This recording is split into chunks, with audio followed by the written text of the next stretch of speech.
alamin naman natin ang pulso ng taong bayan kaugnay sa kung naniniwala ba sila sa mga alegasyon laban kay Vice President Sara Duterte. Narito ang pulso ng bayan. Sir, sa tingin niyo po ba totoo yung mga alegasyon laban kay Negative kasi clear sa COA eh. Ilang beses na clear, di ba? Tatlong beses yata. Hindi naman. Bakit po? Wala namang basihan yung mga ano nila kasi yung mga witness nila baro mga criminal din. Opo, naniniwala ako doon. Oo. Bakit, sir? Naniniwala ako doon kasi marami na rin siya. Marami na rin mga nagsasabi eh. Hindi naman po. Bakit? May nagagawa naman po siya. Hindi ko po alam. Hindi ako naniniwala. Ang nangyayari kasi, pinipresyon na lang nila kasi para gagawin nila ng another 3 years yung position nila eh. Di naman siguro. Kasi maganda naman yung pinapakita niya eh. Kasi marami kasi kang against sa kanya, pero marami rin ang naniniwala talaga na hindi naman niya siguro magagawa. Kung sa Duterte kasi, maganda yung patakbo ng Duterte. So, hindi ako naniniwala doon. Hindi ako naniniwala sa mga paratang sa kanya. Kasi marami siyang nagawang mabuti. Lahat talaga naman silang Duterte ay magagaling. Lalo na yung kanyang tatay, si Tatay Digong. Maganda ang nagawa sa Pilipinas. Yes po. Marami naman pong ebidensya na binibigay laban kay DP Sara. Kaya yung mga aligasyon na pinapasa sa kanya o sinasabi po sa kanya ng publiko at ng mga Pilipino po is totoo at may pruweba po talaga lahat. Hindi. Hindi tayo maniniwala doon. Mas maganda si Duterte magmumuno kasi mga droga wala na. Hindi. That's political. Too many issues ang nangyayari ngayon. Parang totoo. Kasi, sir, Kasi dami rin yung hindi siya umaharap sa sa mga inaano sa kanya Oo, naniwala. bakit? Yun ang yun ang ko eh. Pero nagtataka ako baka pagdating ng eleksyon, inayawan natin, di ba? Si Sara. Pero baka siya pang manalo. Siguro, hindi ako naniniwala yun eh. Dahil wala pa naman napapatunayan siguro. Hindi po. Hindi sila lang ni Sara. Di naman totoo yung mga paratang man. When may talagang proof naman, yes.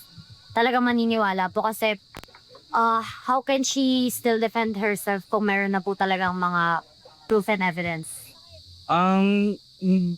Hindi ko po masasabi na lahat po mapapaniwalaan ko. Pero based po sa naging epekto sa ating mga Filipino, may part po na naniniwala po ako na totoo po yung allegations laban sa kanya. Hindi po. Bakit, sir? Sa mga ano lang yan.